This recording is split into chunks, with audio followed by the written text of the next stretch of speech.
मेरो ठुल्ठुलो नेतासँग भन्नुहुन्छ, यो एउटा बाटो पनि किन बन्दैन ऋषि धमलाजी?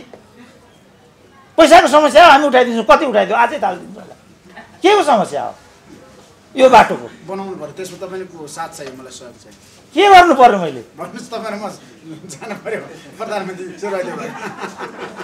यस्तो छ हाम्रो अवस्था। लाज लाग्छ, अन्तर्राष्ट्रिय पाहुनाहरू आउँछन् यहाँ। यो सुरेन्द्र केसी भनेको त नक्कली पिएचडी गरेको डाक्टर रहेछ, त्यस्ता पनि पिएचडी गरेका हुन्छन् भन्न आइपुग्यो। अब नेपाली भन्दा मात्रै पनि हुँदो रहेनछ। हामीले त यो हिसाबले भनेको होइन, हामीले त के हिसाबले भनेको भने भुटानको सभ्यता निर्माण गर्नेहरू नेपाली हुन्, तर आज नेपालीहरूले नै त्यहाँबाट विस्थापित हुनु परिरहेको छ भनेपछि के कारण हो? यो राजनीतिक कारण छ भन्ने हाम्रो बुझाइ छ।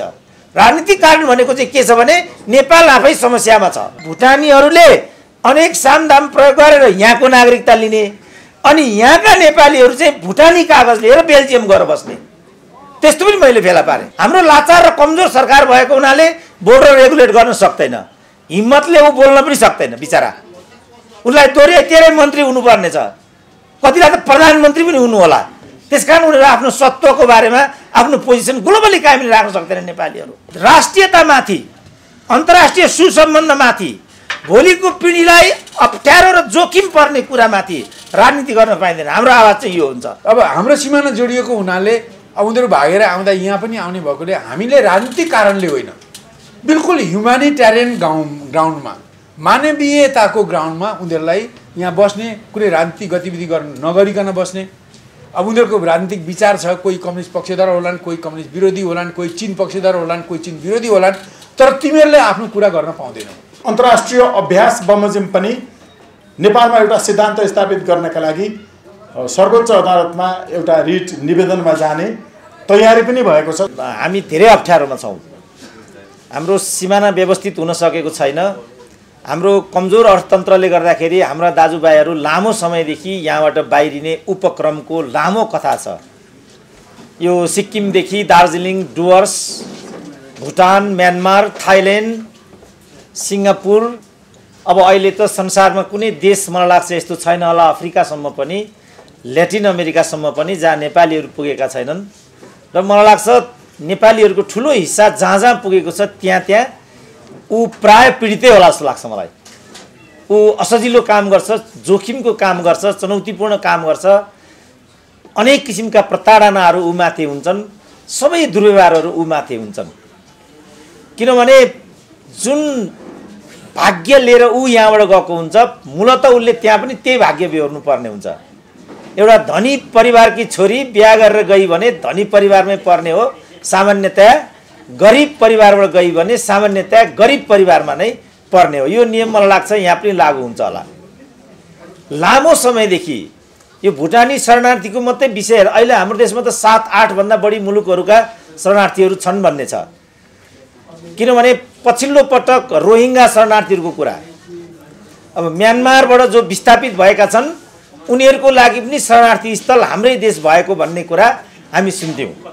बाङ्लादेशका शरणार्थीहरूको कुरा यही छ, यहाँभन्दा बाहिर अफ्रिकासम्मका शरणार्थीहरू यहाँ भन्ने कुरा छ। टिबेटको लागि त हाम्रो लागि नेक्स्ट एक्सेस नै भइहाल्यो। भुटानको हकमा चाहिँ भुटानका नेपालीहरू हाम्रै मुलुकका हुँदाहुँदै पनि भुटानीहरूको फर्स्ट कन्ट्री चाहिँ इन्डिया हो। तर इन्डियाले के गर्यो?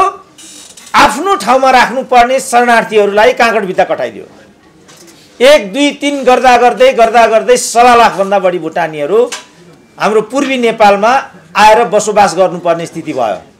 आफ्ना दाजुभाइ भएको हुनाले, आफ्नो रगत भएको हुनाले उनीहरूमाथि हामी थप सहानुभूतिपूर्ण व्यवहार गर्नको लागि तत्पर हुनुको हामीसँग विकल्प थिएन। उनीहरू त्यसै पनि शरणार्थीप्रति शरणको मरण गर्नु हुँदैन भन्ने हाम्रो नेपाली परम्परा हो। त्यसमा पनि भुटानीहरू चाहिँ आफ्नै रगतको भएको हुनाले, आफ्नै मूलको भएको हुनाले यो प्रश्नै थिएन कि त्यस्ता खालका नागरिकहरूलाई जो शरणार्थीको रूपमा आएका हुन्छन् उनीहरूसँग कस्तो व्यवहार गर्ने।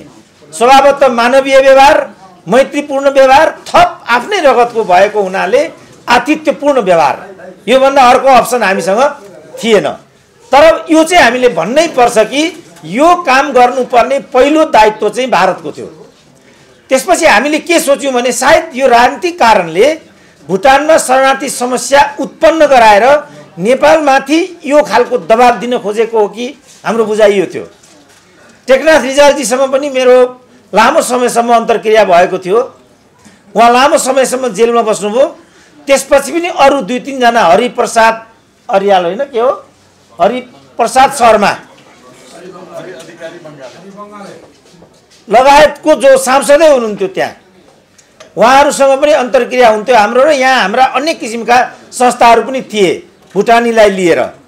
हामीहरूले लामो यसमा सहकार्य गर्न खोज्यौँ, यसको बारेमा विचार विमर्श गर्न खोज्यौँ, अनेक कुराहरू हामीले गऱ्यौँ, तर ती कुनै पनि प्रयासहरू सार्थक हुन सकेनन्। एकपल्ट यो UNHCR को एकजना अधिकारी कहाँ हामीहरूले एउटा संस्थालाई लिएर डेलिगेसन जानुपर्ने भएको थियो। त्यो बेला उहाँले सैद्धान्तिक कुरा गर्नुभएको थियो, वास्तवमा शरणार्थीहरूको समस्या कसरी हल गर्ने। यसलाई लिएर संयुक्त राष्ट्र सङ्घको चाहिँ जम्मा 3टा नीति मात्रै रहेछ, जुन कुरा अघि उहाँले पनि उल्लेख गर्नुभयो।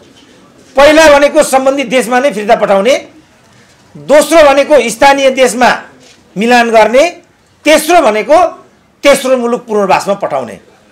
भुटानी सम्बन्धमा शरणार्थी सम्बन्धमा विश्वव्यापी रूपमा यी 3टा नीतिहरू मात्रै हुन्छन्।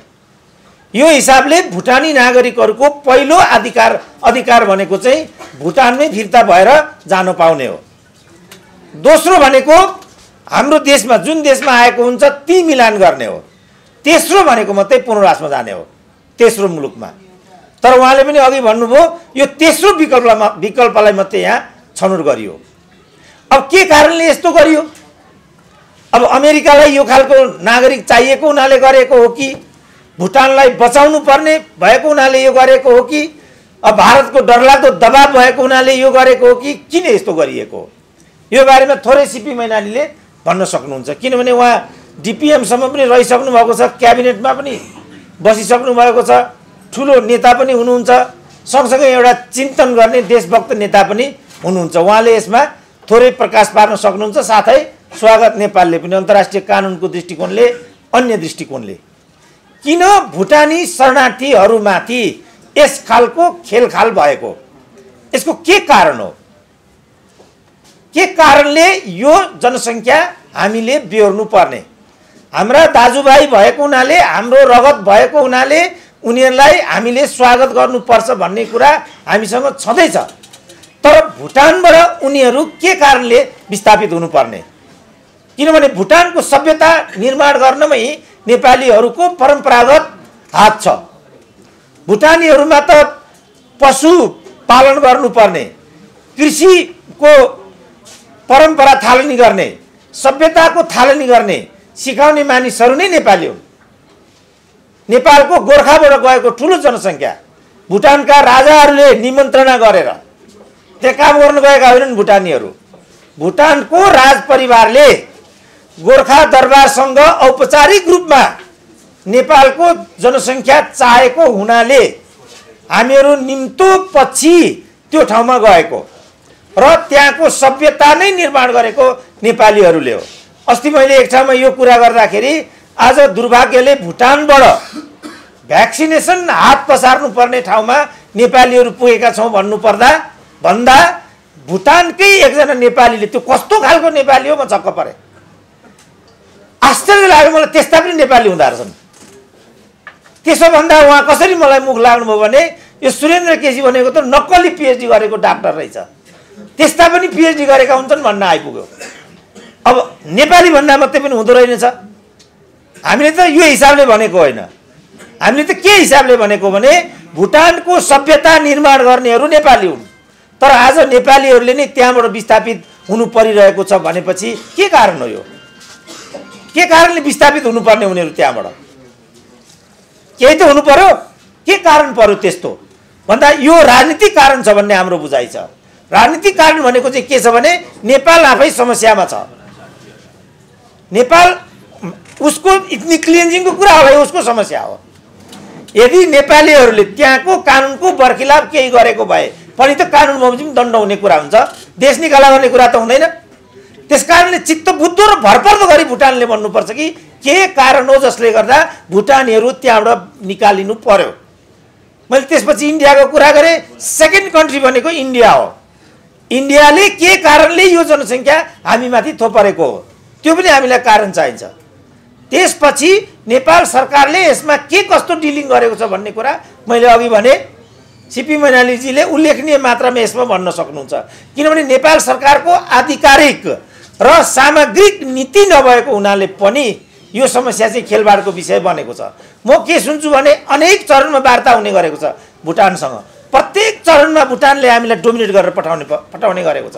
र मैले के पनि सुनेको छु भने नेपालबाट प्रतिनिधिमण्डलमा जाने प्रतिनिधिहरूलाई अनेक किसिमको साम दाम द्रव्य लगायतको लोभ लालच लगाएको हुनाले क्रमशः नेपाल पछि पर्दै पर्दै पर्दै पर्दै गयो। भुटानीहरू उपेक्षित हुँदै हुँदै हुँदै हुँदै गए। अन्त्यमा गएर भुटानीहरूको त्यही देशमा फर्किने अधिकार कुण्ठित हुँदै हुँदै हुँदै गयो।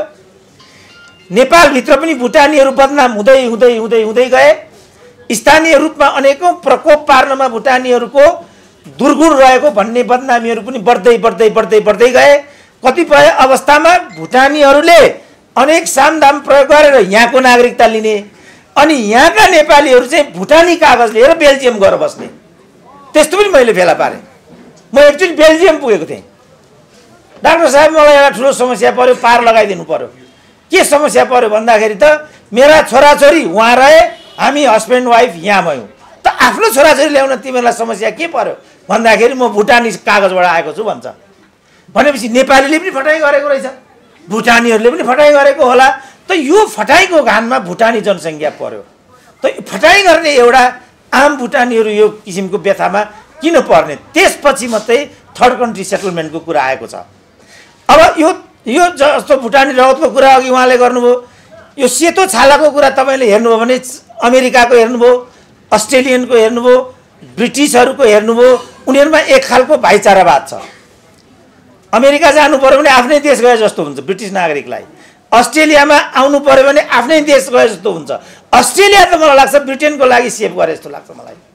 अस्ट्रेलियाको हरेक साइनबोर्डमा कस्तो लेखिराखेको हुन्छ भनेदेखि ब्रिटिस नागरिक र ब्रिटिस गभर्मेन्टले जस्तै दुरुपयोग गर्यो भने पनि, हामीलाई जति नै प्रताडित र अपमानित गर्यो भने पनि हाम्रो ब्रिटेनप्रतिको भक्ति, ब्रिटेनप्रतिको आस्था अविचलित रहन्छ र हामी निष्कण्टक रूपमा ब्रिटेनप्रति आफ्नो आस्थाभाव जारी गरिरहेका हुनेछौँ, यो लेखेको छ।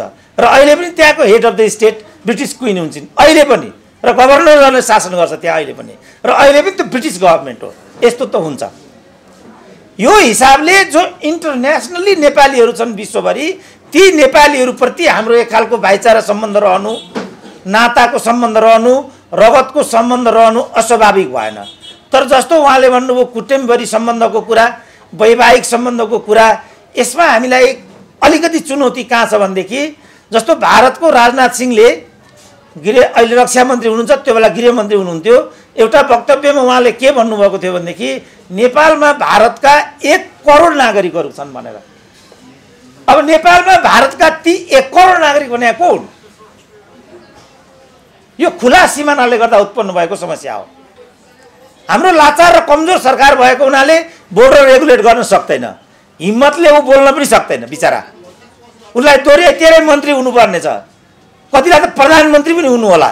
त्यसकारण उनीहरू आफ्नो सत्वको बारेमा आफ्नो पोजिसन ग्लोबली कायम राख्न सक्दैन। नेपालीहरू आफ्नो देशको सिमाना म रेगुलेट गर्छु भन्न पाइँदैन कसैले पनि।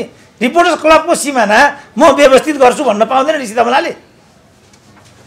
तर हाम्रो देशको सरकारको प्रणाली, हाम्रो देशको नेतृत्वको लेभल त्यो भएको हुनाले हाम्रो जो भविष्य हो, प्रकारान्तरले गएर अहिले भुटानीहरूलाई लिनुपर्ने चुनौती मात्रै होइन, प्रकारान्तरले नेपालीहरूले नै विस्थापित हुनुपर्ने हो कि आफ्नै देशमा अनागरिक हुनुपर्ने हो कि भन्ने जस्तो चुनौती पनि हामीसँग छ। त्यो भएको हुनाले हामी सिमानालाई खुल्ला राख्ने, विश्वभरिको जनसङ्ख्यालाई स्वागत गर्ने र विश्वभरिको जनसङ्ख्यालाई आफ्नै हुन् भन्न सक्ने स्थितिमा रहेनौँ। के गर्ने? हाम्रो लाचारी यो छ। जनसङ्ख्याको जुन किसिमको असन्तुलन भइराखेको छ, पहाड मधेसको जुन किसिमको बसाइसराईको प्रक्रिया छ, सहरीकरणको जुन किसिमको प्रक्रिया छ, यो चुनौती हेर्दाखेरि हामी नेपालीहरू जम्मै चाहिँ पोको परेर मर्ने जस्तो स्थिति आउने जस्तो म देखिरहेको छु। त यो जनसङ्ख्यालाई कसरी व्यवस्थापन गर्ने, यो चुनौती हाम्रो अगाडि छ। तपाईँ हेर्नुभयो कतिचोटि मैले भने, ऋषि धमलाजी पनि यहाँ हुनुहुन्छ, मेरो ठुल्ठुलो नेतासँग भन्नुहुन्छ, यो एउटा बाटो पनि किन बन्दैन ऋषि धमलाजी? पैसाको समस्या हो, हामी उठाइदिन्छौँ। कति उठाइदियो? आजै थालिदिन्छु होला। के को समस्या हो यो बाटोको? बनाउनु पर्यो, त्यसमा तपाईँको साथ चाहियो, मलाई सहयोग चाहियो। के गर्नु पर्यो मैले? भन्नुहोस्, तपाईँ म जानु पर्यो प्रधानमन्त्री चुराइदियो भने। यस्तो छ हाम्रो अवस्था।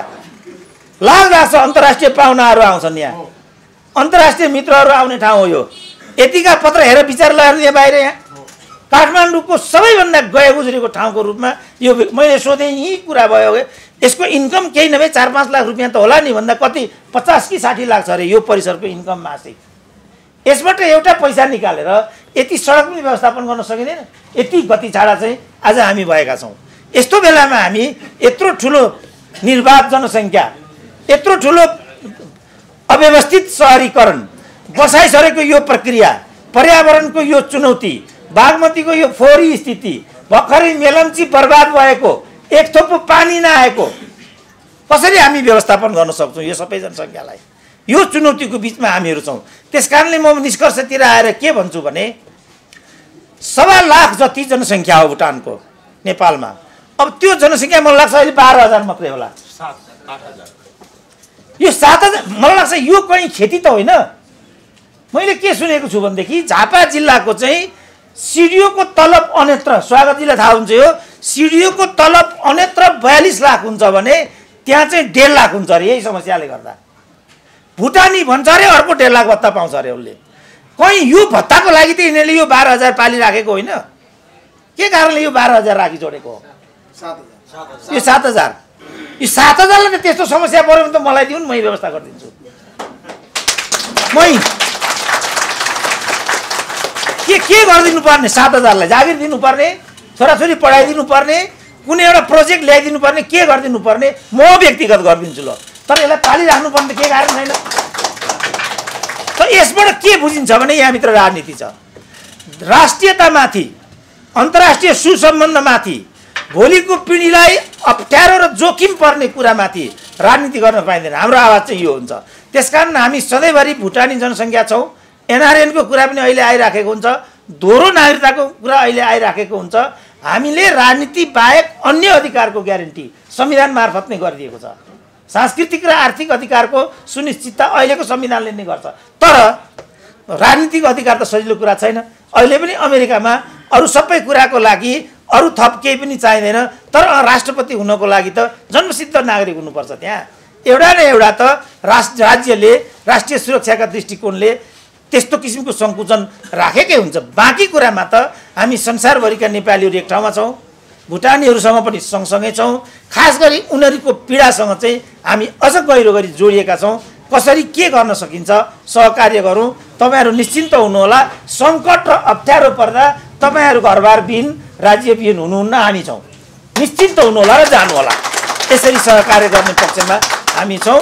मलाई मौका दिनुभयो, मलाई फेरि नेताको जस्तो बोलेर गयो नभनिदिनु होला। आज चाहिँ मैले जानुपर्ने छ सिपी मैनालीजी।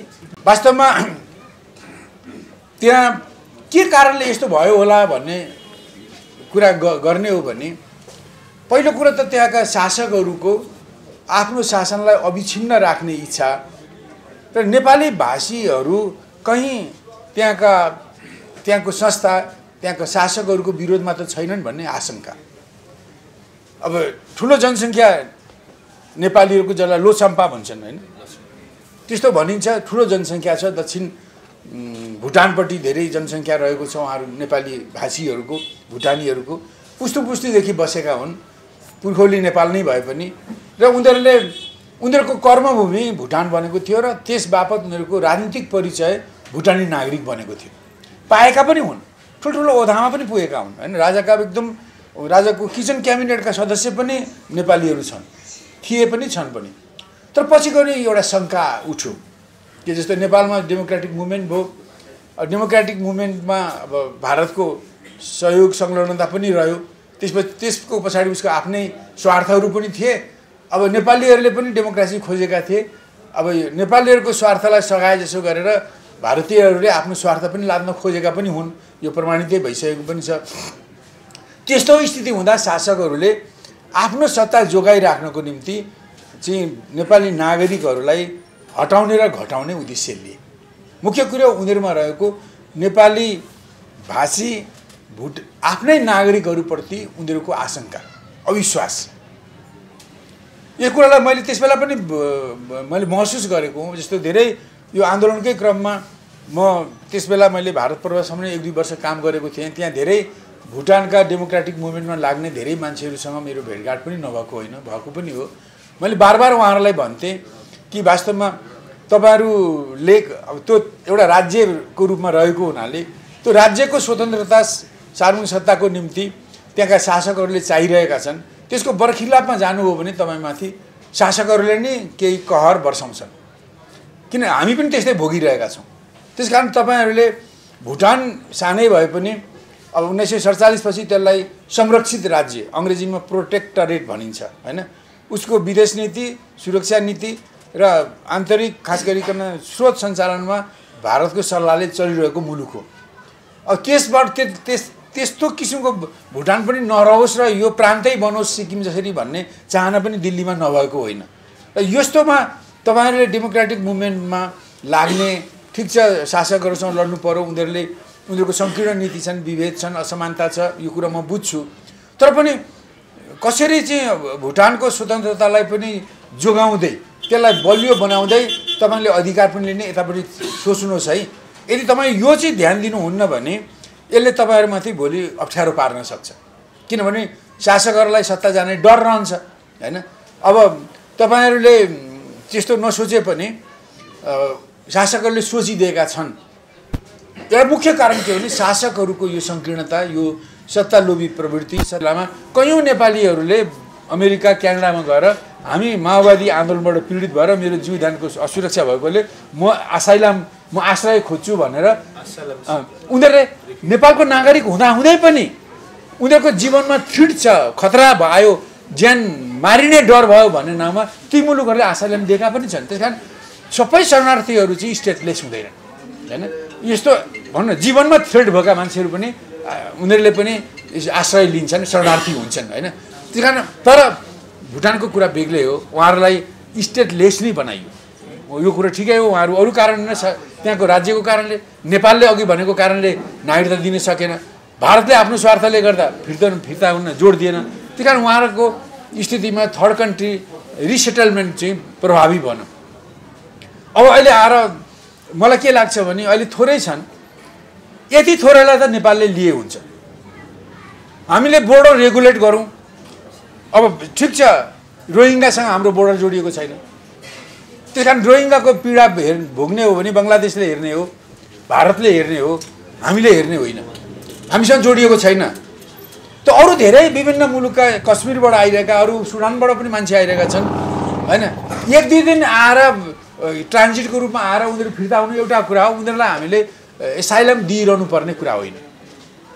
अब सिमाना जोडिएको हुनाले तिब्बतमा 1959 जुन त्यहाँ दलाई लामाले पहिले म चिनकै प्रान्त हो तिब्बत, म कुनै गद्दारी गर्दिनँ, म देशद्रोह गर्दिनँ भनेर उनी त चिनको अप्पर हाउसको त मेम्बरै हुन् दलाई लामा, यो 8औं दलाई लामा। उनले गएर त्यहाँको राष्ट्रपति भन्दा पनि ठुलो मसुदुङलाई भेटे, उनले चाउएनलाई प्रधानमन्त्रीलाई भेटे, लिसाउचीसँग भेट गरे। उनीहरूको भेटवार्ता त हामीले पढेका हौँ, अहिले पनि त्यो रेकर्ड छन् हैन। त उनले यी 8औं दलाई लामा जो अहिले धर्मशाला भागसुमा चाहिँ एउटा निर्वासित सरकार खोलेर बसेका छन्, उनीले आफ्नो देशप्रति बिट्रे गरे, बेइमानी गरे उनले हैन। र उनले चीनप्रति बेइमानी गरेर भाग्ने क्रममा CIA को मद्दतमा तिब्बतमा 1959 को मार्चमा केन्द्रीय सरकारसँग उनीहरूले बिट्रे गरेर केही उनका तिब्बतका केही सुरक्षा सैनिकहरूलाई लिएर उनी पूर्वपट्टि भाग्दै यिनी अरुणाञ्चलमा आए। यिनी जन्मेको ठाउँ तवाङ भन्ने ठाउँ हो, यो अरुणाञ्चलको पूर्व भागमा पर्छ। तवाङ चाहिँ तिब्बत र नर्थ इस्ट इन्डियाको सिमानामा पर्छ। त्यहाँबाट चाहिँ 12 महिना आइजाइ गर्न सकिन्छ, त्यो एकदम सजिलो ठाउँ हो। र उनी त्यतैतिरबाट कालिम्पोङ हुँदै आएर पछि भारत सरकारले उनीहरूलाई शरणार्थी बनाएर निर्वासित सरकार बनाएर देखेको छ। अब उनीहरू अब हाम्रो सिमाना जोडिएको हुनाले अब उनीहरू भागेर आउँदा यहाँ पनि आउने भएकोले हामीले राजनीतिक कारणले होइन, बिल्कुल ह्युमानिटेरियन ग्राउन्डमा, मानवीयताको ग्राउन्डमा उनीहरूलाई यहाँ बस्ने, कुनै राजनीतिक गतिविधि गर्न नगरिकन बस्ने अब उनीहरूको राजनीतिक विचार छ, कोही कम्युनिस्ट पक्षधर होलान्, कोही कम्युनिस्ट विरोधी होलान्, कोही चीन पक्षधर होलान्, कोही चीन विरोधी होलान्, तर तिमीहरूले आफ्नो कुरा गर्न पाउँदैनौ। किनभने हामीले देखेका छौँ उहिलेदेखि त तिब्बत चीनसँग त हाम्रो त उहिलेदेखिको सम्बन्ध हो हैन। तिब्बत चीनकै अभिन्न अङ्ग हो। अब पेकिङको सरकार कमजोर भएको बेलामा तिब्बतको सरकारले अलिक बढी अधिकार प्रयोग गर्थ्यो। अब त्यहाँको सरकार बलियो भएको बेलामा यहाँ जे भन्नु त्यही मान्थ्यो हैन। त्यही यो त हामीलाई सबै थाहा छ। नेपाल र तिब्बतको लडाइँ गर्दा पनि त्यसलाई समाधान गर्नु त चिनिया फौज नै आएर समाधान गरेको। चिनिया फौजसँग नै हामीले तिब्बत राखेर सन्धि गरेको हुनाले हामीलाई थाहा छ कि तिब्बत चाहिँ चिनकै अङ्ग हो। यो भइ हामीहरूले अब त्यो दलाइ लामाहरूले हामी अलग्गै छुट्याउँछौँ भन्ने कुरालाई हामीले साथ दिनु त हाम्रो छिमेकीको धर्म पनि भएन हैन र हाम्रो निम्ति पनि अनुकूल पनि भएन, दुइटै कुरा भएन। त्यही कारण हामी चाहिँ उनीहरूलाई त्यो मानवीयताको आधारमा शरणार्थी दिएका छौँ। तर पश्चिमाहरूले उनीहरूलाई प्रयोग गरेर, दलाइ लामालाई प्रयोग गरेर उनीसँग आएका खाम क्षेत्रका तिब्बतीहरू जसलाई खम्बा भनिन्छ, खाम क्षेत्र भएकोले खम्बा भनिएको, त्यो धेरै उनीसँग आउने उनीहरूले विद्रोही बागी बनाए र नेपाललाई टेकेर त्यहाँ गतिविधि गर्ने भए पनि भारतले धर्मशालामा उनीहरूको निर्वासित सरकारको हेडक्वार्टर त्यहाँ छ। अहिले दलाइ लामा नै त्यसको प्रमुख त छैनन्, तर उनी नै त्यसको संरक्षक हुन्, उनीहरूले नै त्यसलाई चलाइराखेका छन्। त्यस्तो हुनाले त्यहाँका शरणार्थी छन्, यिनीहरूलाई पनि हामीले मानवीयताको आधारमा गरेको हो र उनीहरूलाई वास्तवमा हामीले यहाँ राजनीतिक गतिविधि गर्न हामीले दिनु हुँदैन। बिहारबाट, बङ्गालबाट, युपीबाट शिक्षक पनि बोलाए, अहेवा पनि बोलाए, कम्पाउन्डर पनि बोलाए, काम गर्ने मान्छे पनि बोलाए र उनीहरूले यहाँ जस्तो अहिले गल्फ कन्ट्रीमा नेपालका मान्छेहरू काम गरेर पैसा यता रेमिटेन्स पठाए जस्तै भारतबाट आउने मान्छेले पनि त्यस्तै गर्थे। यहाँ काम गर्थे, रेमिटेन्स उतै पठाउँथे अनि उनीहरूको मूल घर उतै हो, यहाँ काम गर्नको निम्ति आएका हुन्। तर तीमध्ये कतिपय चाहिँ बस्दा बस्दा यतै बस्ने भए। अब त्यस्ता मान्छेहरूको आफ्नो कर्मभूमि यहाँ भएकोले त्यसरी आउने भारतबाट आउने, बिहार, बङ्गाल, युपीबाट आउने लामो 2-3 पिस्ता अगाडि आउने मान्छेले यहाँको नागरिकता क्लेम गर्नु अस्वाभाविक होइन। गरेर दिनु पनि पर्थ्यो, दियौँ पनि। तर के यहाँ त के छ भने हामीले बोर्डर रेगुलेट नगरेकोले अब जस्तो भनौँ प्रत्येक दिन अहिले मैले बोलिरहेको बेलामा पनि कोही न कोही इन्डियन पसिसकेको होला नेपालमा। उनीहरूको कुनै लेखाजोखा छैन र उसले 2-4 वर्ष पछि कागज मिलाउँछ, के गर्छ। म उसले यहाँ 20 वर्ष अगाडिदेखि थिएँ, 30 वर्षदेखि अगाडि थिएँ, मेरा पिता पुर्खा चाहिँ नागरिकताको क्लेम गर्छ। तराईमा कहिले पनि नागरिकताको समस्या हल भएको छैन। यही कारणले त्यस कारण यो कुरालाई रोकौँ हैन। यो ठिक छ, हामीले भुटानमा जाने नेपालीहरू त नेपालबाटै गएका हुन् र उनीहरू त्यहाँ आपत पर्दा धेरै बाहिर गयो भने यति 7-7 हजारलाई हामीले यहाँ एकीकृत गर्नु कुनै ठुलो कुरा होइन, किनभने यी त यहाँबाटै गएका हुन् नि। तर भारतबाट जुन मानिसहरू तराईमा भारतबाट थपिरहेका छन् उनीहरू नेपालबाट गएका मान्छे होइनन् नि। होलान् यहाँ बस्नेका कसैका माउली खलक होलान्, कसै ससुराली होलान्, कसैका केही होलान्, तर उनीहरू ओरिजिनल्ली नेपालबाट भारतमा गएर फेरि आउन खोज्ने मान्छे त होइन। त्यसकारण उनीहरूलाई लिने हामीले लिनुपर्ने कुनै आवश्यकता छैन। हामीले बोर्डर टाइट गर्नुपर्छ, बोर्डर रेगुलेट गर्नुपर्छ र यति मात्रै होइन। अहिले जुन ढङ्गले 63 सालमा यो माओवादी आन्दोलनपछि सबभन्दा पहिलो कुरा के गरियो भने नेपालमा नागरिकता दिने मिति यता ओरा सारियो। 2019 सालको चैत मसान्तसम्ममा नेपालमा जन्मेर हुर्किनेले वंशजको नागरिकता पाउँथ्यो। 63 सालको परिवर्तनपछि परिवर्तन वैशाख 10 गते भयो। कार्तिकमै के सम्झौता गरे 7 दलका मुख्य नेताहरू हुन त हामी वाम मोर्चाको तर्फबाट हामी पनि 7 दलमा थियौँ, तर हामीलाई उनीहरूले पुछ्दै पनि पुछेनन्।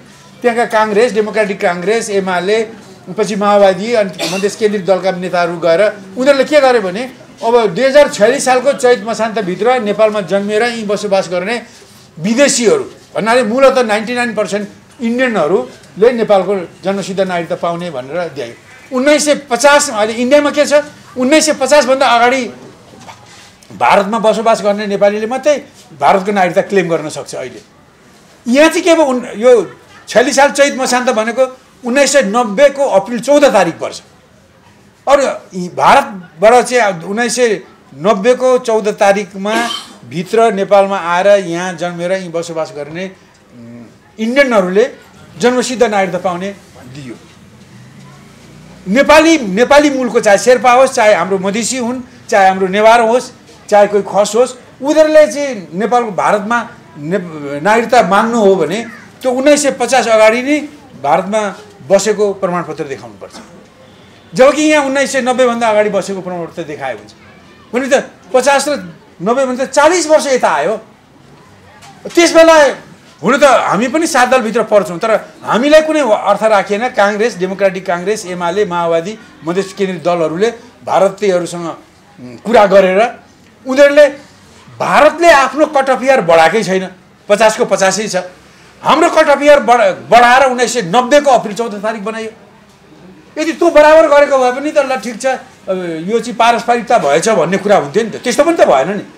त्यसो गरेर चाहिँ पहिले चाहिँ अब यो संविधान पहिलेको 47 सालको संविधानलाई संशोधन गरेर 46 सालको चैत मसान्तभित्र नेपालमा आउने विदेशीहरूले जन्मसिद्ध नागरिकता पाउने गरी संविधानलाई त्यो पुरानोलाई सस्पेन्ड गरियो, नयाँ संशोधन गरियो, कानुन बनाइयो र उनीहरूलाई नागरिकता दियो। त्यसरी नागरिकता दिँदा 2046 सालको चैत मसान्तभित्र यहाँ आएर यी जन्मेर यी नियमित रूपले बसोबास गर्नेले पाए भने त पाएको भए त हामीले के भने त्यो सम्झौता अनुसार त्यो जुन असमान सम्झौता भयो, एकपक्षीय सम्झौता भयो, त्यस अनुसार पनि भएको भन्न सकिन्थ्यो।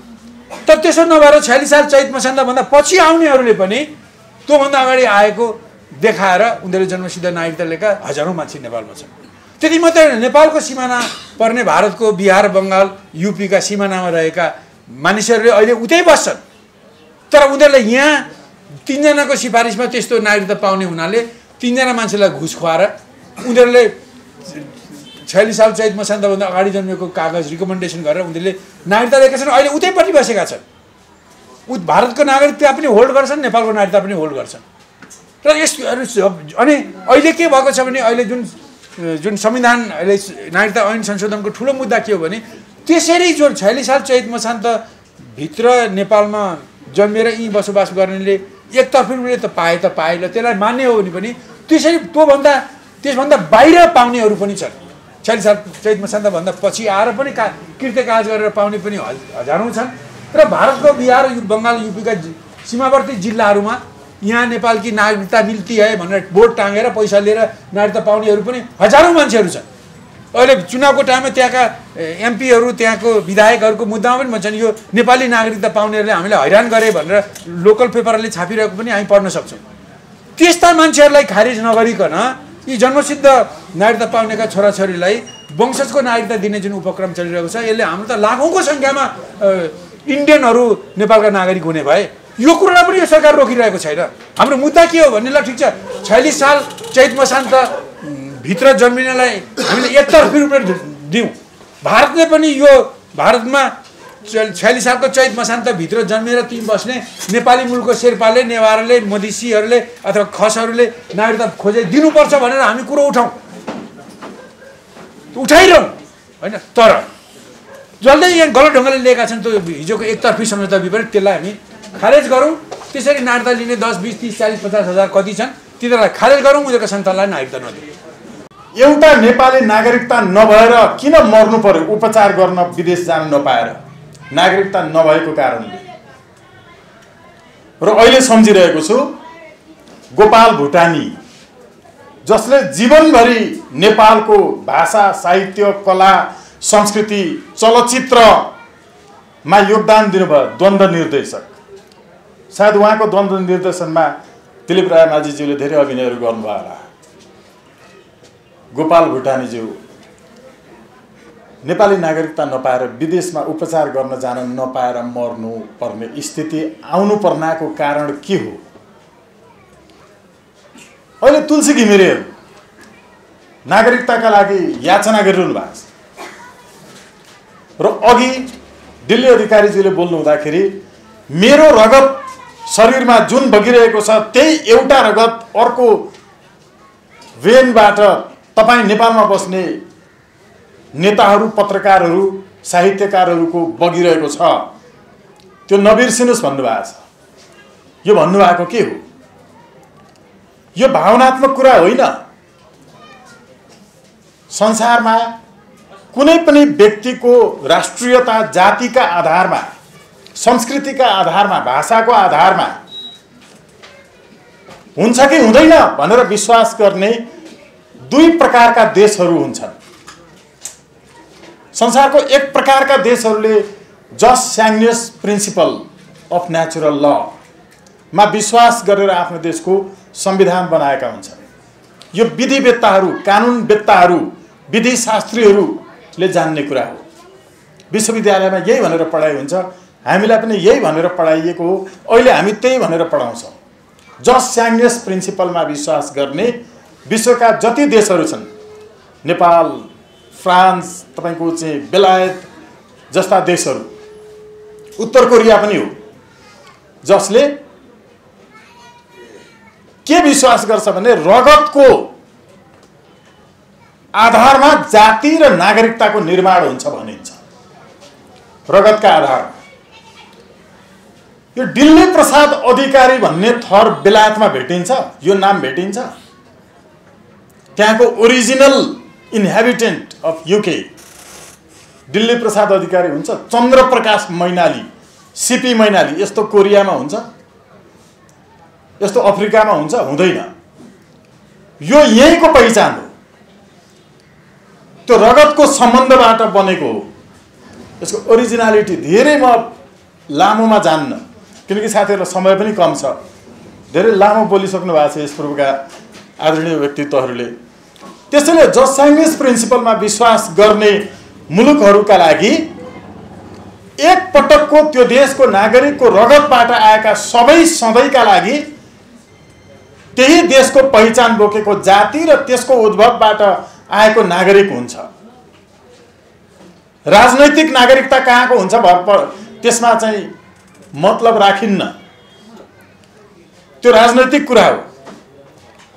अर्को महत्त्वपूर्ण कुरा, जस सली प्रिन्सिपलबाट गाइडेड देशहरू चाहिँ अघि भनिए जस्तो 2046 साल चैत्र मसान्त पश्चात नेपालमा जति मान्छे भेटिए सबैलाई नागरिकता दिने, देश बेचेर खाने त्यति बेलाका नेताहरूले स्वीकार गरे।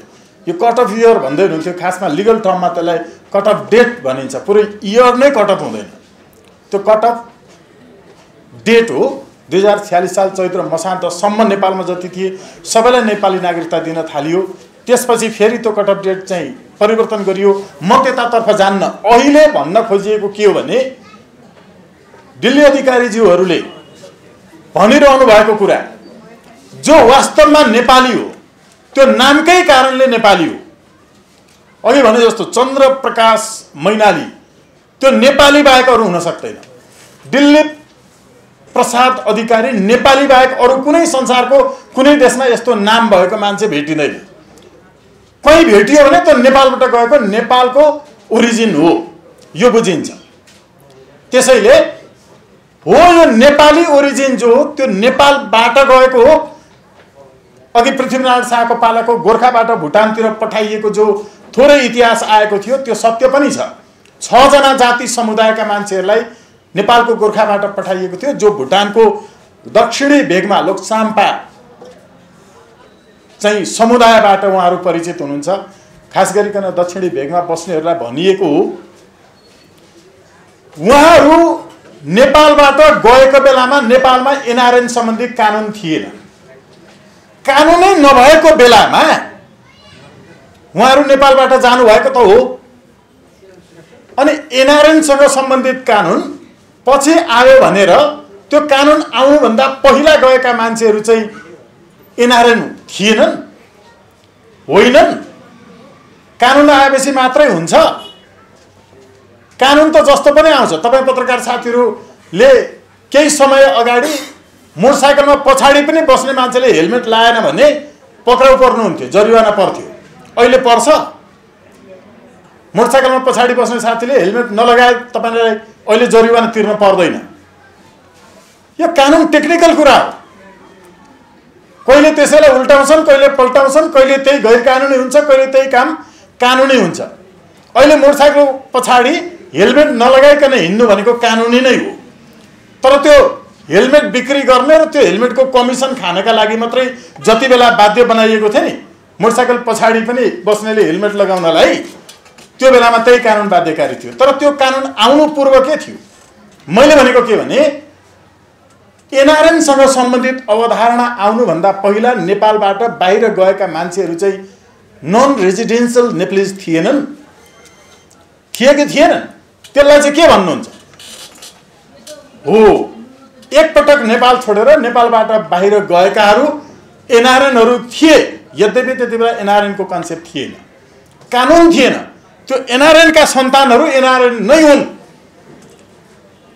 यो होइन भनेर कसैले भन्न सक्छ? यसको पछाडिको तर्क केही छ? यो होइन भनेर भन्न सक्ने कसैले प्रमाणित गरिदियोस् कि दिल्ली अधिकारी भन्ने नै यस्तो नाम थरको मान्छे चाहिँ अफ्रिकन पनि हुन्छ, ब्रिटिस पनि हुन्छ, अमेरिकन पनि हुन्छ। यो भ्रम छ हो कि होइन? अनुहार हेर्दै अमेरिकन जस्तो देखिन्छ भनिन्छ त उहाँलाई। मान्छेको जाति समुदाय कि भाषाले कि स्किन टोनले कि उसको फेसल स्ट्रक्चरले ल्याङ्ग्वेजेसहरू यसले क्याटेगोराइज गर्छन्। देखि जो कुरा प्रष्ट छ, नेपाली ओरिजिनको मान्छे हो, एनआरएनसँग सम्बन्धित कानुन आउनुभन्दा पहिल्यै नेपाल छोडेको थियो। अब त्यो एनआरएन हो कि होइन? यो होइन भन्नका लागि तर्क के छ? मैले खालि अघि जोडेको के भने अब कुनै दिन आउनेछ, हुन चाहिँ नेपाली होइन, नागरिकता पनि थिएन, नेपाली नागरिकता नभएको कारणले उपचार गर्न नपाइकन मर्यो, नेपालमा सम्मान दिएर राख्न पाइएन, अनि इन्डियन नागरिकता लियो मर्ने बेलामा तेन्जिङ नोर्गे शेर्पाले, अनि गीत मात्रै गाएर बस्ने हाम्रो तेन्जिङ शेर्पाले चढे हिमाल चुचुरा। यो दुःखद स्थिति। अब नेपाल बाहिर गएर जति नेपालीहरू अहिले विश्वका विभिन्न विश्वविद्यालयहरूमा अध्ययन गरिरहेका छन्, आफ्नो क्षमता देखाइरहेका छन्,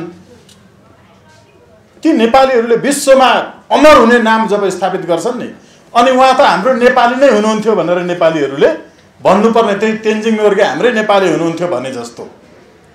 यो इतिहासले किन सत्य बोल्दिँदा के फरक पर्छ? हुनुहुन्न थियो, नेपालले पाल्न सकेन, नेपालले सम्मान दिन सकेन। सम्मान दिन नसकेको कारणले सर्वोच्च शिखर सगरमाथा चढ्ने तेन्जिङ नोर्गे पनि इन्डियन बनेर मरे।